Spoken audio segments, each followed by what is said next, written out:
दोस्तों, आज हम लोग पढ़ने वाले हैं बी फॉर्म फर्स्ट सेमेस्टर के सब्जेक्ट फार्मास्यूटिक्स 1 की यूनिट सेकंड को। और आज का हमारा टॉपिक है कैलकुलेशन इन्वॉल्व इन डिस्पेंसिंग। ड्रग को डिस्पेंस करते समय कैसे हम कैलकुलेशन करते हैं, तो वही आज के हम इस वीडियो में पढ़ेंगे।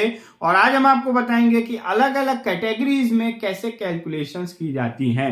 लास्ट वीडियो में हम लोगों ने डिस्कस किया था वेट एंड मीजर्स के बारे में, कौन कौन से सिस्टम्स होते हैं for the weight and measurement. यहाँ पे हमने डिस्कस किया था कि there are two system for the weight and measure. First one is imperial system and second one is metric system. तो आप उस वीडियो को देखने के लिए प्लेलिस्ट में जाके वहां से उस वीडियो को देख सकते हैं। आइए शुरू करते हैं आज का अपना टॉपिक। एंड शुरू करने से पहले अगर अभी तक आपने चैनल को सब्सक्राइब नहीं किया है तो जल्द से जल्द चैनल को सब्सक्राइब करें ताकि आपके पास video lectures and free PDF notes पहुंचते रहें। तो आइए शुरू करते हैं। हमारा जो ये है जिसमें जो आज के इस टॉपिक में आपके जो सिलेबस के अकॉर्डिंग जो कैलकुलेशंस हैं, जिन कैटेगरीज में कैलकुलेशंस वहां पे दिया है, किन किन कैटेगरीज में आपको कैलकुलेशन को पढ़ना है, तो उसको हम देखते हैं। तो यहाँ पे आपको टोटल 4 कैलकुलेशंस के बारे में पढ़ना है। सबसे पहला है calculation involve in percentage solution. Involve in percentage solution के बारे में हमें पढ़ना है। देन सेकेंड जो मेथड है that is calculation by allegation. Calculation by allegation method के थ्रू हम कैलकुलेशंस को पढ़ेंगे। एंड थर्ड तीसरा जो आपका है that is calculation for proof spread. Calculation for proof spread को कैसे कैलकुलेट करते हैं वो देखेंगे। And fourth is calculation for isotonic solution. इन्हीं 4 कैटेगरीज में, इन्हीं 4 टाइप के कैलकुलेशंस को आज हम डिस्कस करेंगे जो कि आपके सिलेबस में है। आपके सिलेबस के अकॉर्डिंग ही हम यहाँ पे डिस्कस करेंगे। तो आइए शुरू करते हैं। सबसे पहला जो है first one is calculation involve in percentage solution. तो किसी भी सॉल्यूशन के परसेंटेज को आइडेंटिफाई करने के लिए कैसे उसकी कैलकुलेशन की जाती है वो यहां पे हम डिस्कस करेंगे। उसको डिस्कस करने से पहले हम जान लेते हैं कि सॉल्यूशन क्या होता है। सॉल्यूशन क्या होता है? Solution means solution is equal to solute plus solvent. Means जहां पे कोई भी ऐसा सब्सटेंस, कोई ऐसा मिक्सचर जिसमें सोल्यूट और सॉल्वेंट को मिक्स किया जाता है उसे कहते हैं सॉल्यूशन। और इसकी डिफिनीशन होती है maximum amount of solute mix in a solvent that is called as solution. और जो सोल्यूट होता है इसकी सोल्यूट की अमाउंट सॉल्वेंट के कंपैरिजन में अगर हम देखें तो सोल्यूट की अमाउंट कम होती है। और अगर सोल्यूट की अमाउंट ज्यादा है, ज्यादा सोल्यूट की अमाउंट बढ़ा दी जाए, नॉर्मल से अगर उसको बढ़ा दी जाए तो उस सॉल्यूशन को कहा जाता है कंसंट्रेटेड सॉल्यूशन। और अगर सॉल्वेंट की अमाउंट को नॉर्मल अमाउंट से बढ़ा दिया जाए तो देन वो सॉल्यूशन कहा जाएगा डाइल्यूट सॉल्यूशन। तो अब यहां पे हम देखते हैं, और ये जो सॉल्यूशन है, सॉल्यूशन को हम जो एक्सप्रेस करते हैं, अगर कोई भी हमने सॉल्यूशन बनाया है और उसको फार्मेसी में डिस्पेंसिंग के लिए 2 टाइप से उसको एक्सप्रेस किया जाता है। पहला जो टाइप है that is percent weight by weight, और दूसरा टाइप है परसेंट वेट बाय वॉल्यूम। कोई अगर सॉल्यूशन प्रिपरेशन है तो उनको इन्हीं 2 तरीकों से एक्सप्रेस किया जाएगा। तो अगर परसेंट वेट बाय वेट है, ये जो वेट है ये हम यहां पे जो वेट वॉल्यूम, ये W जो लेफ्ट हैंड साइड का W है दैट इज फॉर सोल्यूट, ये सोल्यूट के लिए है। And it is for solvent. Solute और सॉल्वेंट मिल जाएंगे तो आपका क्या बन जाएगा? सॉल्यूशन। तो अगर कहीं पे है परसेंट वेट बाय वेट, तो इसका मतलब है कि मान लीजिए 5% सोल्यूशन, ये हम यहां पे एग्जांपल के लिए ले लेते हैं कि that is 5% weight by weight solution. तो इसका मतलब होगा कि 5 gram of solute mixed in 100 gram of solvent. यहां पे हम सोल्यूट को भी एक्चुअली में, अगर वेट का मतलब है कि हम सॉलिड को जनरली कंसीडर करते हैं, बट वेट बाय वेट जहां पे लिखा होता है तो इट मीन्स कि हम सोल्यूट और सॉल्वेंट दोनों के मास को लेते हैं। मास को लेते हैं तो उसको हम ग्राम में वो करते हैं। और अगर परसेंट वेट बाय वॉल्यूम है, इट मीन्स कि 5 gram of solute mixed in 100 ml of solvent. यहां पे हम क्या लेंगे, यहां पे हम वॉल्यूम को लेंगे और वेट बाय वेट में हम क्या लेंगे, मास को लेंगे। अब अगर हमें वेट बाय वेट को कैलकुलेट करना है कितना परसेंट, तो इसका एक फॉर्मूला होता है कि mass of solute upon mass of solution into 100। अगर हम मास आप यहां पे जैसे लिए कि आपका जो सोल्यूट का मास है वो है 5 और सॉल्यूशन का जो मास होगा, उस सॉल्यूशन के मतलब सॉल्यूट और सॉल्वेंट को मिक्स करने के बाद जो सॉल्यूशन का मास आएगा, मान लीजिए एग्जांपल के लिए 100 आता है, इसको मल्टीप्लाई बाय 100 कर देंगे तो इसकी जो वैल्यू आएगी उसको हम कहेंगे, ये लगभग आपका आएगा 5% वेट बाय वेट। तो वेट बाय वेट के ये हमें पता चल जाएगा कि कितनी कंसंट्रेशन का हमारा, कितनी percent weight by weight concentration का हमारा सॉल्यूशन है। और वहीं पे अगर वेट बाय वॉल्यूम को हमें निकालना है तो यही सेम फॉर्मूला है वेट बाय वॉल्यूम के लिए भी, बट यहां पे हमारा वेट बाय वॉल्यूम के लिए क्या हो जाएगा, mass of solute divided by volume of solution. ये मास हटके यहां पे क्या हो जाएगा, वॉल्यूम हो जाएगा। तो ये है पहला मेथड ऑफ कैलकुलेशन हमने देखा, calculation involve in percentage solution. अब हम देखते हैं जो सेकंड मेथड है हमारा, that is calculation by allegation. Calculation by allegation. और एलिगेशन क्या है, allegation is a very old and practical method for the arithmetic calculation for mixture। Mixture के कैलकुलेशन, अगर हमें मिक्सचर का कैलकुलेशन करना है, मिक्सचर की अमाउंट को कहीं पे भी अगर कोई मिक्सचर है उससे रिलेटेड कोई हमें कैलकुलेशन करना है तो हम एलिगेशन मेथड का यूज करते हैं यहां। और एलिगेशन मेथड का जो इसमें दो तरीके से, कि अगर कोई एक मिक्सचर है और उस मिक्सचर में हमें स्ट्रेंथ को पता करना है, मान लीजिए कोई मिक्सचर है तो मिक्सचर में कई सारे सब्सटेंस मिले होंगे, कई सारे कंपोनेंट होंगे, मान लीजिए ए बी सी, ये 3 कंपोनेंट्स मिलके इन्होंने एक मिक्सचर बनाया। अब हमें यह पता करना है कि इन तीनों की क्या प्रोपोर्शन है, तो उसके लिए हम एलिगेशन मेथड का यूज कर सकते हैं। या इन तीनों की स्ट्रेंथ हमें पता है, इन तीनों की स्ट्रेंथ पता है और इन तीनों की अप्रोप्रिएट स्ट्रेंथ को मतलब लेके हम रिजल्टेंट मिक्सचर की स्ट्रेंथ को पता करना चाहते हैं, तो उसके लिए भी एलिगेशन मेथड का यूज करते हैं।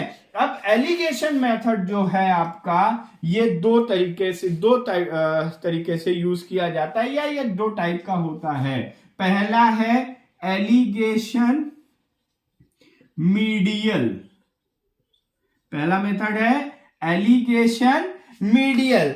एलिगेशन मीडियल जो मेथड है, it is use for calculating the strength of the mixture of more than 2 substances, या 2 सब्सटेंस, मतलब हम किसी भी मिक्सचर में जो कंपोनेंट हैं उनकी स्ट्रेंथ को पता करने के लिए हम एलिगेशन मीडियल मेथड का यूज करते हैं।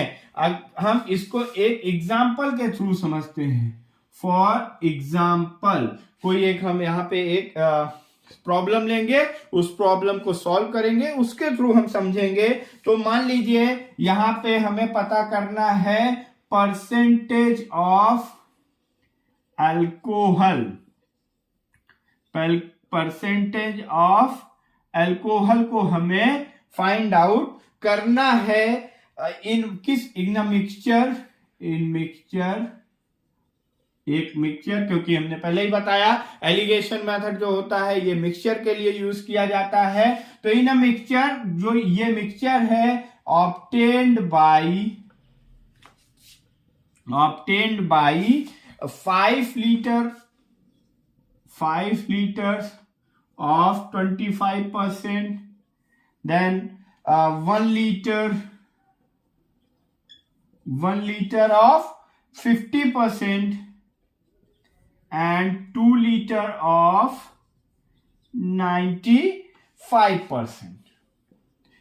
अगर कोई हमारा एक ऐसा मिक्सचर है जहां पे हमने लगभग 3 कंपोनेंट, 3 मिक्सचर्स को मिक्स करके हमने बनाया है, तो उसमें से हमें परसेंटेज ऑफ अल्कोहल को पता करना है। तो वो हम कैसे करेंगे? 5 लीटर ऑफ 25%, तो लीटर को अगर हम अब इसको देखिए, इसका सॉल्यूशन देख लीजिए कि अगर लीटर को हम कन्वर्ट करेंगे ml में तो हमारा आ जाएगा 5000 ml ऑफ 25%। ये आपका आ जाएगा समथिंग, जब आप इसको सॉल्व करेंगे तो ये 1250। फिर दूसरा है 1000 ml इंटू 50%, ये आपका आ जाएगा 500 के approx. And last one is 2 litre यानी 2000 ml ऑफ 95%। इसको जब हम सॉल्व करेंगे तो 95 इंटू 2 ये समथिंग 1900 के। अब यहां पे ऐड कर लीजिए कि ये हो गया टोटल आपका 8000 ml। 8000 ml में जो हमारा प्रोपोर्शन है दैट इज कितना है? ये आपका आएगा 3650, यानी ये हमारा जब हम इसको कैलकुलेट करेंगे तो 3650 is to 8000 ml is equal to, अब यहां पे हमें पता करना है तो 100 ml में क्या परसेंटेज ऑफ अल्कोहल, यानी 100 में x इंटू 100, तो ये आपका हो जाएगा। अब इसको जब हम और सिंप्लीफाई करेंगे तो ये आपका हो जाएगा 3650 into 100 divided by 8000 is equal to x।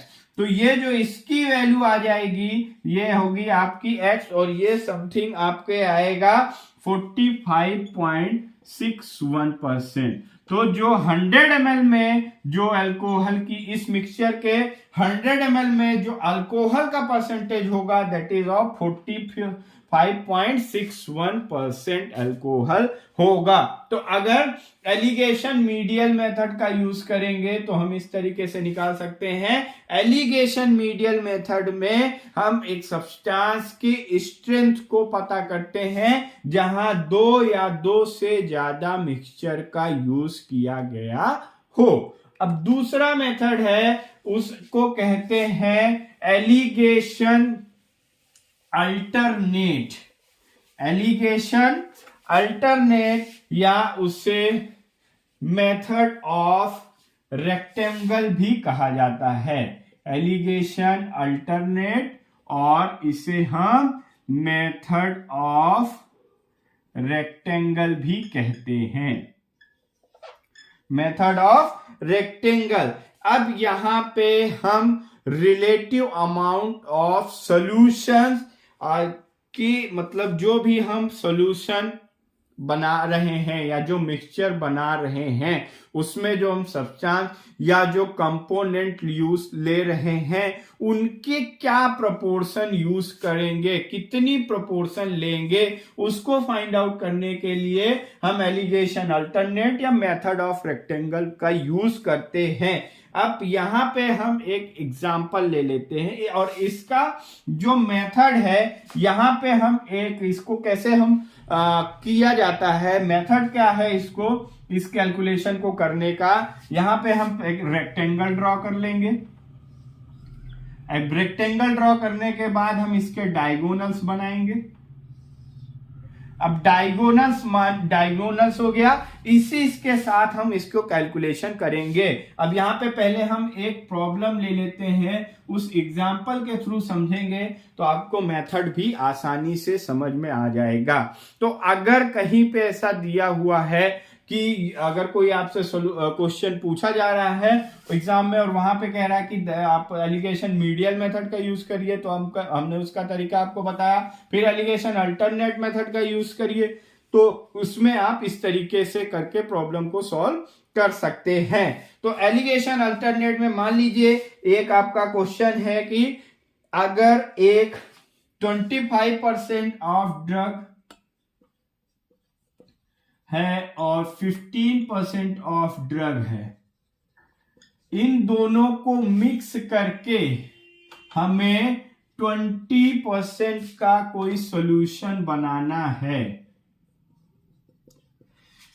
Means एक ड्रग है हमारी 25% की, एक दूसरी ड्रग है 15% की, इस दोनों को हम मिक्स करके 20% का सॉल्यूशन बनाना है। तो इन दोनों की कितनी प्रोपोर्शन लेंगे, क्या स्ट्रेंथ लेंगे कि जो हमारा रिजल्टेंट मिक्सचर बने वो 20% का बने। तो इसके लिए हम क्या करते हैं, इसमें ये जो है जो हमारी नॉन स्ट्रेंथ है उसको हम लेफ्ट साइड पे लिखते हैं। तो हमारी जो नॉन स्ट्रेंथ है इसको हटा देते हैं। तो नॉन स्ट्रेंथ है हमारे पास कितना, 25% और 15%। और जो हमारा जो हमें चाहिए जो डिजायरेबल है उसको लिखते हैं डायगोनल्स के इंटरसेक्शन पे, माने कि यहां पे बीच में ये हमें चाहिए 20। अब हम क्या करेंगे, यहां पे हम करेंगे पहले जो वैल्यू है उसको स्मॉलर फिगर को सब्ट्रैक्ट करेंगे, इसको सब्ट्रैक्ट करेंगे। तो यहां पे स्मॉलर को सब्ट्रैक्ट करेंगे हायर वैल्यू से। तो यहां पे स्मॉलर कौन सा है, ये 15 को हम सब्ट्रैक्ट करेंगे 20 से, तो आएगा कितना 5। और जो ये आएगा इसको यहाँ पे हम राइट साइड में लिख लेंगे। और यहाँ पे ये हायर वैल्यू 25, इसको हम सब्ट्रैक्ट करेंगे 20 से, तो आएगा 5। यानी ये हमारा ये सॉल्व हो गया। यानी 25% ऑफ ड्रग का हम 5% ले लेंगे और 15% ड्रग का अगर हम 5% ले लेंगे तो जो हमारा रिजल्टेंट मिक्सचर बनेगा वो 20% सॉल्यूशन का रिजल्टेंट मिक्सचर बनेगा। तो ये हमारा हो गया एलिगेशन अल्टरनेट या मेथड ऑफ रेक्टेंगल मेथड, जिसके हेल्प से हम रिजल्टेंट मिक्सचर के कंसंट्रेशन को पता कर सकते हैं। और यहां पे एक और है कि अगर हमारे पास मान लीजिए कि 3 कंसंट्रेशन की ड्रग हो, 3 ड्रग हो, ये हमने 2 ड्रग का एग्जांपल लिया, मान लीजिए यहां पे कोई एक है 5% की ड्रग और जो हमें बनाना है वो बनाना है 10% ड्रग का सॉल्यूशन। तो अब हम क्या करेंगे, अब यहाँ पे थोड़ा सा चेंज हो जाएगा। यहाँ पे हम एक ऐसी वर्टिकल लाइंस खींचेंगे और ये जो हमारी जो हमें नॉन स्ट्रेंथ है इसको डिसेंडिंग ऑर्डर में लिखेंगे। ये हमने 2 के लिए हम क्या करेंगे, एक रेक्टेंगल डिजाइन करेंगे, उसके थ्रू बनाएंगे। आपको नोट्स में इसका प्रॉपर नोट्स मिल जाएगी, आप डिस्क्रिप्शन बॉक्स से जाके इसके नोट्स को डाउनलोड कर सकते हैं। 25 और इसको डिसेंडिंग ऑर्डर में लिखेंगे लेफ्ट साइड में 25, 15 एंड 5 और इसको बीच में लिखेंगे हम जो रिक्वायर्ड है 10।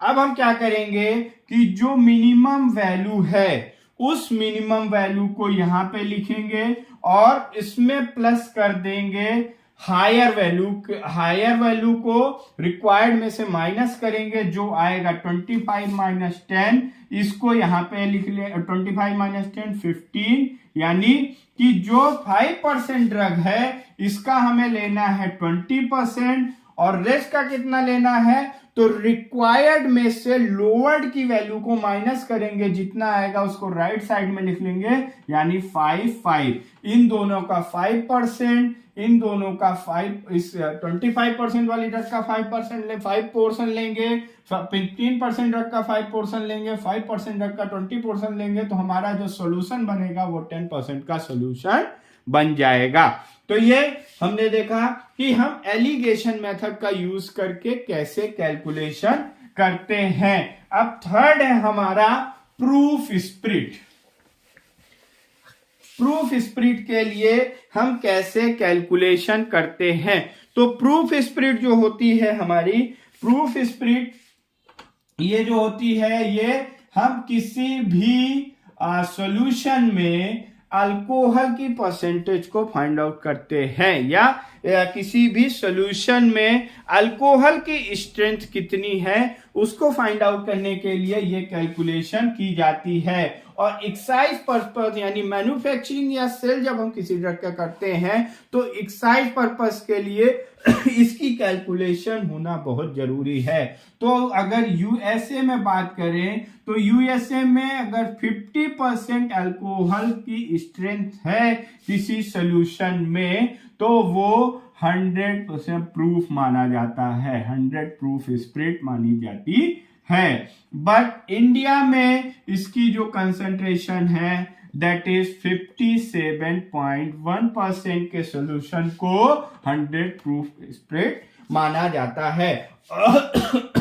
और अगर कोई सॉल्यूशन है जो इस रेंज के अबव है, अबव तो दैट इज अबव है, तो उसे कहा जाएगा ओवर प्रूफ, ओवर प्रूफ जिसे हम O/P से डिनोट करते हैं। और अगर कोई बिलो है तो उसे हम कहेंगे अंडर प्रूफ, अंडर प्रूफ जिसे U/P से डिनोट करते हैं। अब अगर यहां पे हमको किसी भी इसके हेल्प से हमें किसी भी मान लीजिए कोई 9% हमारा सॉल्यूशन है, 9% वॉल्यूम बाय वॉल्यूम का अल्कोहल का सॉल्यूशन है और हमको इसे कन्वर्ट करना है प्रूफ स्प्रिट पे, तो हम इसे आसानी से कन्वर्ट कर सकते हैं। यहाँ पे हम ये 9% यानी 90 वॉल्यूम का सॉल्यूशन है, तो वहां पे हम 1 वॉल्यूम का निकाल लेंगे, 1 वॉल्यूम प्रूफ स्प्रिट आ जाएगा हमारा 57.1। फिर 19 वॉल्यूम का निकालने के लिए 19 to 57.1 कर देंगे, तो इसकी जो वैल्यू आएगी उससे हमें प्रूफ स्प्रिट की वैल्यू पता लग जाएगी। तो इससे हम पता कर सकते हैं कि 100 प्रूफ स्प्रिट है या ओवर प्रूफ है या अंडर प्रूफ है। तो ये हो गया हमारा calculation for proof spirit. And next one is calculation for isotonic solution. Isotonic solution के लिए हम कैसे कैलकुलेशन करते हैं उसको भी हम देख लेते हैं। और आइसोटोनिक सॉल्यूशन की कंसंट्रेशन के लिए हमारे पास 2 मेथड हैं। पहला है कि freezing point method and second one is molecular weight method. अब उसके पहले हम ये समझ लेते हैं कि आइसोटोनिक सॉल्यूशन क्या होता है। ऑप्थेल्मिक इंजेक्शंस के लिए या पेरेंटल इंजेक्शंस के लिए, पेरेंटल इंजेक्शन मीन जिन्हें हम डायरेक्ट ब्लड स्ट्रीम में इंजेक्ट करते हैं, अगर वहां पे हम वो जो ऐसे सॉल्यूशंस मीन्स हम जो प्रिपरेशन मान लीजिए आंखों में इंसर्ट कर रहे हैं, तो जो हमारा सॉल्यूशन है उसकी कंसंट्रेशन सेम एज जो लैक्राइमल फ्लूइड है, यानी जो हमारी आंखों में जो फ्लूइड पाया जाता है उसे हम कहते हैं लैक्राइमल फ्लूइड, उसकी कंसंट्रेशन और जो हम सॉल्यूशन उसमें एडमिनिस्टर कर रहे हैं उसकी कंसंट्रेशन सेम होनी चाहिए, तो उसको कहा जाता है आइसोटोनिक सॉल्यूशन। सेम एज अगर हम पेरेंटल में ब्लड प्लाज्मा में एंटर कर रहे हैं तो जो ब्लड प्लाज्मा में कंसंट्रेशन है सेम कंसंट्रेशन वो जो हम सॉल्यूशन ले रहे हैं उसकी होनी चाहिए, तो वो कहा जाएगा आइसोटोनिक। अदरवाइज हाइपरटोनिक या हाइपोटोनिक हो जाएगा। और दोनों ही केसेस में अगर हमारा सॉल्यूशन आइसोटोनिक नहीं है तो दोनों ही केसेस में वो आरबीसी को रप्चर कर सकता है।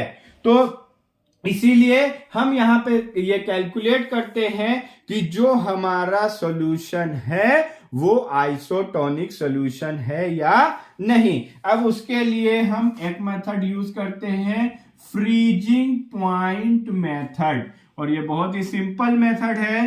फ्रीजिंग पॉइंट मेथड में हम ये देखते हैं कि जो लैक्राइमल फ्लूइड है, लैक्राइमल फ्लूइड में भी कई सारे सॉल्यूट्स होते हैं, तो जो लैक्राइमल फ्लूइड है वो -0.52 डिग्री सेंटीग्रेड टेम्परेचर पे फ्रीज हो जाता है। -0.52 डिग्री सेंटीग्रेड टेम्परेचर पे लैक्राइमल फ्लूइड हमारा फ्रीज हो जाता है। तो अगर कोई सॉल्यूशन हम ऑप्थेल्मिक प्रिपरेशन के लिए बना रहे हैं और वो इस टेम्परेचर पे आके फ्रीज हो जा रही है, that mean that solution is isotonic to the lacrimal fluid. वही सेम एज ब्लड प्लाज्मा के लिए भी यही टेम्परेचर है। ब्लड प्लाज्मा भी इस फ्लूइड पे आके, इस टेम्परेचर पे आके फ्रीज हो जाती है। तो अगर हम ऑप्थेल्मिक प्रिपरेशन बना रहे हैं या पेरेंटल प्रिपरेशन बना रहे हैं और उसके लिए हम ये चेक करना चाहते हैं कि हमारा जो सॉल्यूशन है वो आइसोटोनिक है या नहीं, तो हम उसको इससे कैलकुलेट कर सकते हैं। और उसके लिए एक फॉर्मूला है, freezing point for the tear solution or freezing point for the blood plasma is equal to freezing point of the drug plus freezing point of the drug plus freezing, यही है freezing point of added substance।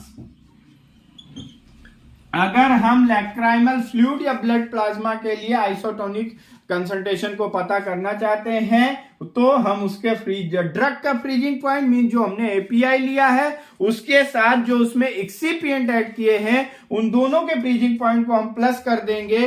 तो जो आएगा अगर इस temperature के पास आएगा तो इट मीन्स कि वो सॉल्यूशन हमारा आइसोटोनिक है लैक्राइमल फ्लूइड के साथ या आइसोटोनिक है ब्लड प्लाज्मा के साथ। नेक्स्ट है आपका molecular weight method.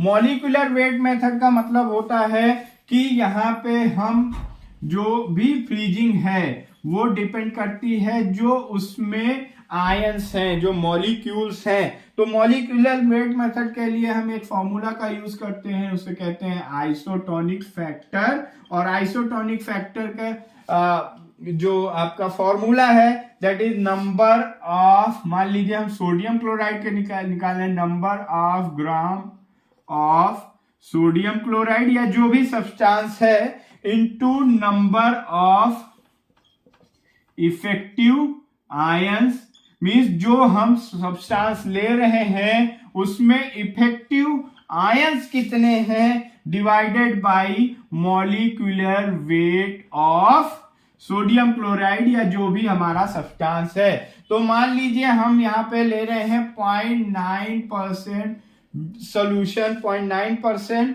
Solution of NaCl। NaCl का मान लीजिए 0.9% सॉल्यूशन ले रहे हैं तो नंबर ऑफ ग्राम कितना हो जाएगा 0.9 ग्राम। और नंबर ऑफ इफेक्टिव आयन, यहाँ पे आयन कितने हैं 1 2, नंबर ऑफ इफेक्टिव आयन हो जाएंगे 2। अब सोडियम क्लोराइड का मॉलिक्यूलर वेट होता है 58.5, तो इसका जो आइसोटोनिक फैक्टर आएगा दैट इज 0.03।